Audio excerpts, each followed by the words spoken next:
Hi friends, இன்றைக்கி நம்ம என்ன பார்க்க போகிறோம் அப்படின்னு பார்த்தீங்கன்னா, இன்றைக்கி வந்து அயில மீன் வந்து 4 மீன் 100 ரூபா அப்படின்னு சொல்லி சந்தையிலேருந்து வாங்கிட்டு வந்திருக்கிறோம். அதை எப்படி க்ளீன் பண்ணுறோம் அப்படிங்கிறத பார்க்கலாம்.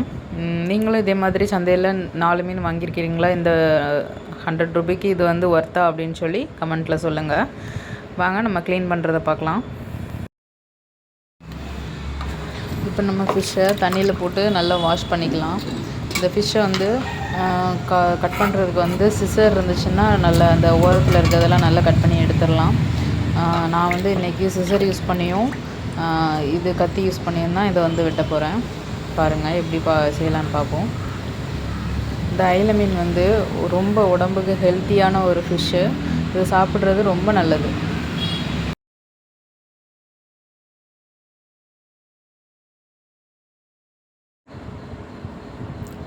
இப்போ ஃபிஷ் எடுத்தாச்சு. இதை வந்து கட் பண்ணணும். சிசர் இருந்துச்சு அப்படின்னா கத்திரிக்கோலை வச்சு நல்லா அந்த ஓரத்தில் இருக்கிற அந்த வால், அந்த செதில் எல்லாமே அதை வச்சு கட் பண்ணி எடுத்துடலாம்.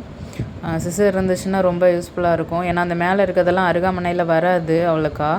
அதனால் அந்த ஓரத்தில் இருக்கிறது, அந்த செதில் கண்ணுக்கிட்ட இருக்கிறது எல்லாமே நம்ம கத்திரிக்கோலை வச்சே கட் பண்ணி எடுத்துடலாம். நல்லா கத்திரிக்கோல்கிட்ட வச்சு நல்லா கட் பண்ணி எடுத்துகிட்டு கீழே இருக்கிற செதில் எல்லாத்தையும் அருகாமனையில் வச்சு நம்ம எடுத்துக்கலாம். அப்படி இல்லை அப்படின்னா கத்தியில் வச்சு ரோசனம் அப்படின்னாலுமே வந்துடும்.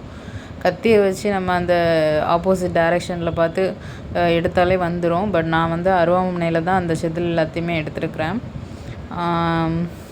அருகாமனையில் எடுத்துகிட்டு வேறு சின்ன சின்ன பீஸாக கட் பண்ணிட வேண்டியதான். தலையை வந்து இதுக்கு வந்து மீன் தலையை வந்து குழம்புக்கு வச்சோம் அப்படின்னா ரொம்ப சூப்பராக இருக்கும். தலையை எல்லாத்தையுமே இங்கே வந்து குழம்புக்கு தான் போடுவாங்க. நல்லாயிருக்கும், நல்ல டேஸ்ட்டாக இருக்கும். இந்த தலையை மட்டும் தனியாக கட் பண்ணி எடுத்துகிட்டு அது கூடயே வந்து அதோட மீனோட அந்த வயிறு இருக்குல்ல, அதை வந்து நல்லா அப்படியே கிழிச்சு எடுத்துட்டோம் அப்படின்னா உள்ளே இருக்கிற அந்த குடல் எல்லாமே எடுத்து வந்துடும். அது எல்லாத்தையுமே எடுத்து க்ளீன் பண்ணிவிட்டு சின்ன சின்ன பீஸாக போட்டுறணும். அதுக்கடுத்து வந்து இந்த தலையில் இருக்கிற அந்த செதில் அந்த இதெல்லாமே எல்லாம் எடுத்துடணும், நீக்கிடணும் எல்லாமே. அப்படியே உள்ளே வந்து நம்ம கையை விட்டு எடுத்தோம் அப்படின்னாலே வந்துடும் எல்லாமே. இப்போ பார்த்திங்கன்னா தெரியும். இந்த மாதிரி தண்ணியிலலாம் க்ளீன் பண்ணிவிட்டு ரெண்டாவது சின்ன சின்ன பீஸாக போட்டுக்கலாம். அந்த பீஸ்லேயும் ஒரு கிராஸில் ஒன் சைடு மட்டும் போட்டோம் அப்படின்னா அந்த பொரிக்கிற ஃபிஷ்ஷுக்கு எல்லாத்துக்குமே சூப்பராக அந்த மசாலா வந்து உள்ளே இறங்கும்.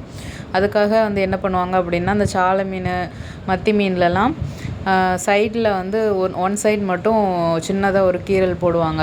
அப்படின்னா இன்னும் கொஞ்சம் மசாலா பிடிச்சி டேஸ்ட் நல்லா டேஸ்ட்டாக இருக்கும். அவ்வளோதான் ஃப்ரெண்ட்ஸ். இந்த மீனை க்ளீன் பண்ணுறது ரொம்ப ஈஸி.